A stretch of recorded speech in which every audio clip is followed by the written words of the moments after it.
burn opponent entire deck from the pre-match, like run the gauntlet or something. So just pack this kind of cards lah. If you don't want people to busuk you in one turn, fucking cheat you in one turn.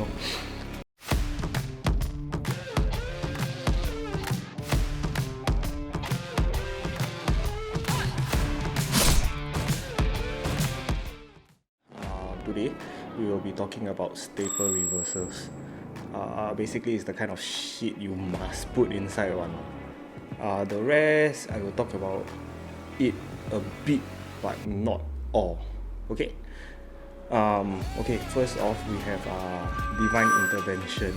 As you all can see from the text lah, if you all don't put, it's just stupid. It's 60 cards limit. One is automatically divine intervention, even in VC. So this one no argument one, just throw inside. The next one will be Raw Deal Revo. It's 2 fortitude and reverse any non-unique card that has 4 or more lines, and there's a lot of non-unique cards which have 4 or more lines. Again no argument here, Raw Deal Revo is a must put. Armageddon, actually this card right, you can choose to put, you can choose not to put but to me basically it's fun to use as an action also. As an action, if your opponent does not win the game by the end of a third turn from now, he may discard his hand. If he does not, he put all cards from his ring area into his ring side pile and his turn, so it's quite fun. But for the reversal part, this card is -10, so it's a total of 15. And my reverse any active, unique or superstar specific card and any opponent turn, so quite powerful also. But to me it's a C situation. If I got space, I throw inside. The next few ones will be revo. So some of you guys right, you all haven't played like over a limit, like for example Vengeance or something. Revo haven't come out yet. So Revolution of the Mind basically replaces step aside, break the hole and escape move. It's not like those 3 old staple cards is useless. They are still very useful in certain situations, especially people that like to play poke shake and those kind of cards lah. So step aside and escape move is actually quite useful. But to save space, one revo can reverse any strike, grapple or submission, and you may draw 1 card. And when this card reverses, when overturned, it IFG, remove from game lah. But when you pack this card right, take note you cannot pack escape move, no sell, oversell, raw and ready, reach for rope, step aside or strangle hold. So just take note just this one, but it saves a lot of space So it's like 1 step aside, 1 escape move, 1 break the hole right. 1 card can cover all already, so this one take note. Next card that I want to talk about is elbow to the face. Elbow to the face, basically I just pack 2, but depend on my mood I will put 3, see if I happy or not but this one is quite staple from old school all the way until now, because of the 7D, any 7D, any maneuver, and then 2 damage. So still quite useful to me. Moving on to the other staple cards, if you are playing Hugh, I think MI right, Manager Interfere, is it's of course must put. Reverse any maneuver, any opponent and draw 1. So any maneuver just put.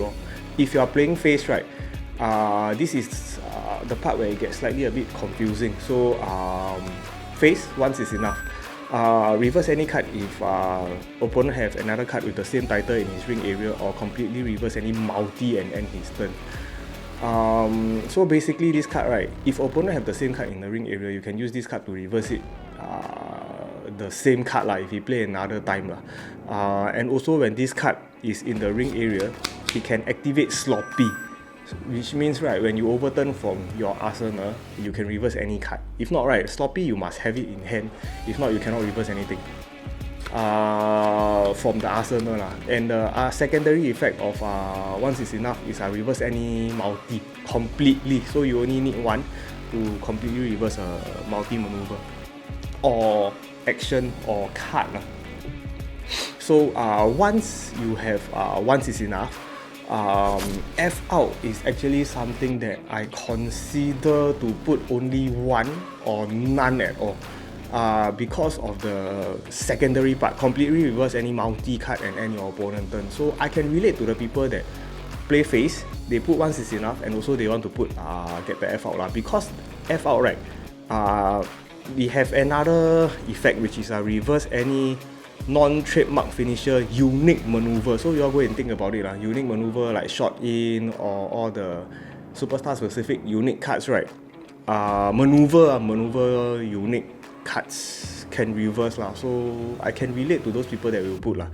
But for me I lazy and I want to save space so I just put 3 once is enough, and then F out I just maybe I put 1. I depend on my mood then if not I put 2. Moving on to the cards that I put 2 only lah. Just put 2 only. So first one that I want to talk about will be quite obvious. So it's great. It's great to be back here in. So basically this card reverses all the cheesy maneuvers. I will put some example on the side you all can see. But reverse any non-unique card lah. That have can only be reverse restriction and any opponent turn.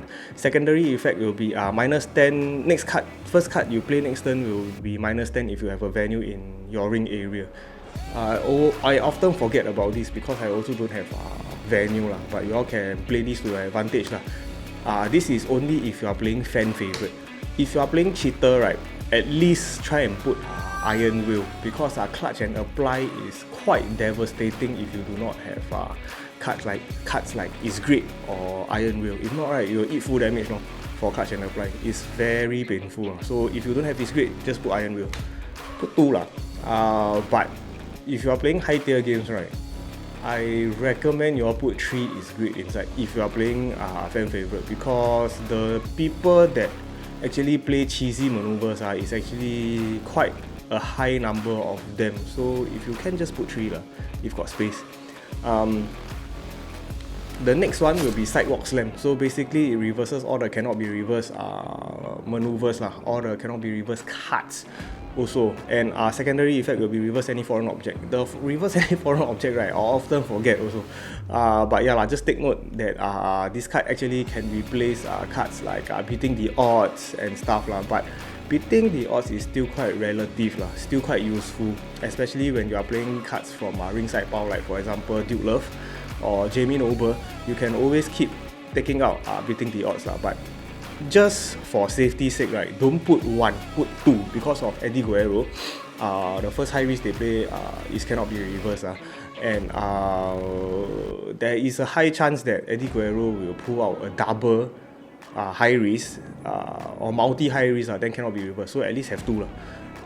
And also Sidewalk Slam right, if you are versus this kind of superstars, and if you are sponge deck or tank deck right, just discard it out of hand and then you wash back to arsenal. For example hit you just sustain, and then the next turn you just divari it back into your arsenal just heal 3 back into your arsenal. So every time your opponent pull this kind of stupid shit right, cannot be reversed, just sponge it back to your deck, wash it back to your deck.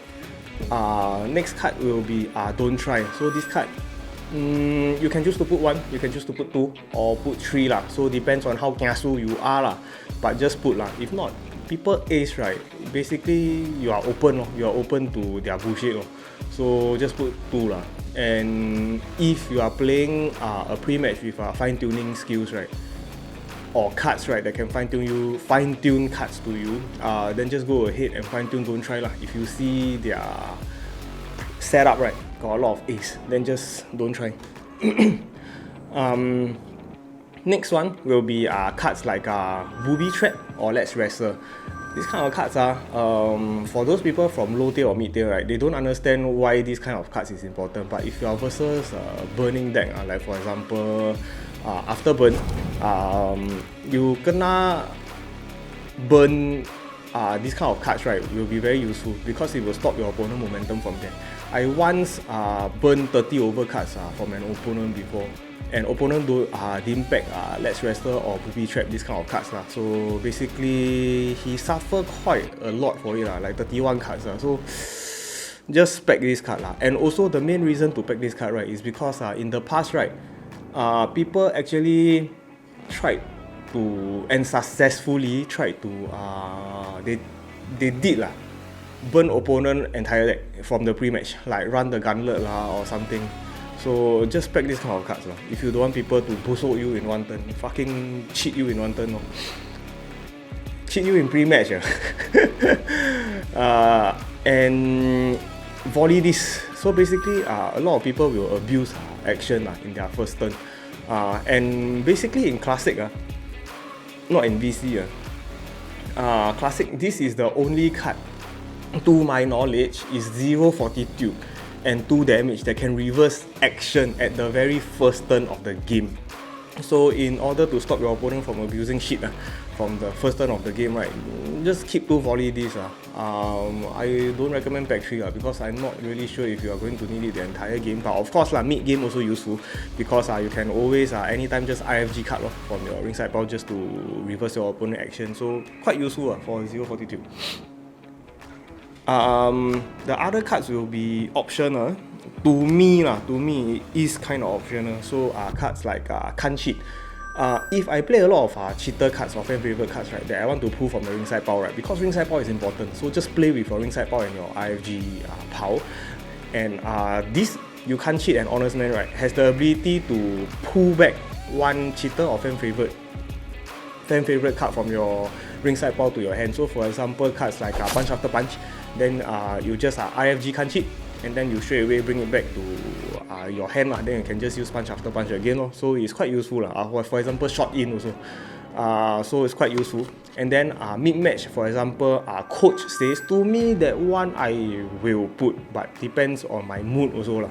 Because it reverse any mid-match card. It's quite useful. And if early game you get that card, right, that card plunge your opponent fortitude. So if you want to play any mid-match cards, right, he need fortitude. So you basically lock your opponent there, control.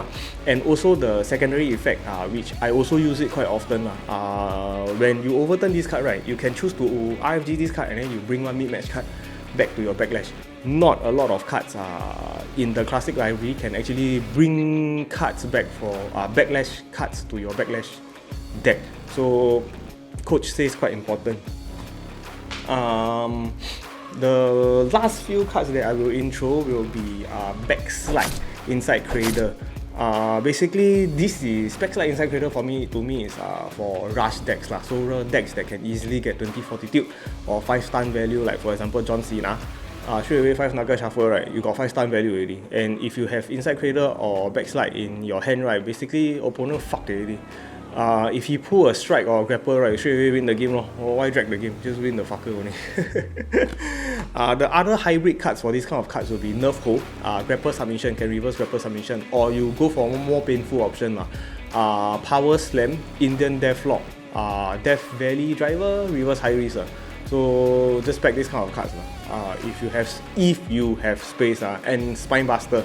Spinebuster, the O one is reverse grapple.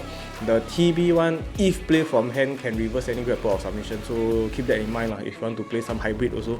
But also take note, if you pack too much hybrid, right, if you fight tournament, right, there will be a fucker that put in Danville, New Jersey, and then will force you to RFG all your hybrid cards. If not, he will win the game right there. And lastly, right, I changed the question. To me, this is a favorite card because I don't pack cards like Technical Bear Hug, which heal your cards from RFG power back to your arsenal. Because of I changed the question, I pack the finisher. So when the finisher is in your ring area, you cannot move RFG power anywhere. So that's why I changed the question if I'm playing rush deck. So for example, if I'm playing Batista, I have dynamic finisher, I have Batista bomb, I have the finisher. So 3 finisher, 3 I changed the question. And also this one reverse any non-trademark finisher maneuver. So including high risk. So yeah. That's it for me today. Thank you for watching. Bye bye. Actually, wait. My community, the members, they said something. So for example, there are staples, or to them, right, there are other cards that they will put in. Like for example, something referee one, the 0-3, then stop your opponent from doing some win condition shit on. I forget the card already. And then some people like to put this, some people like to put that. So what I'm saying is this is a low mid tier, my power, low mid tier template or staples. This is the cards I pack to be safe. So for anybody that just started playing the game, right, or like just come back to play the game, right, this is the cards that you should just straight away throw in without thinking. This is literally the template already. If you want to adjust from there, or you want to hear from other people, right, or you lose already, right, you will understand one. And then so for example, whole phone maybe you take out one, or F out maybe you take out one, then you throw in this one. Or for example, if you like me, you think that can't cheat is useless, right, then you just throw away, just tao kai, just be lazy, or then just put in other cards that you want. Or for example, for me, right, my pre-match I always spec not done one, and always if I play hit, right, there's a lot of cards which I will not tell you staple shit from here that I don't pack in one, because I want my opponent to hit me, pun intended, so I can stack my armory. So yeah, aside from this, nothing else already. So I see you on the next episode. Bye bye.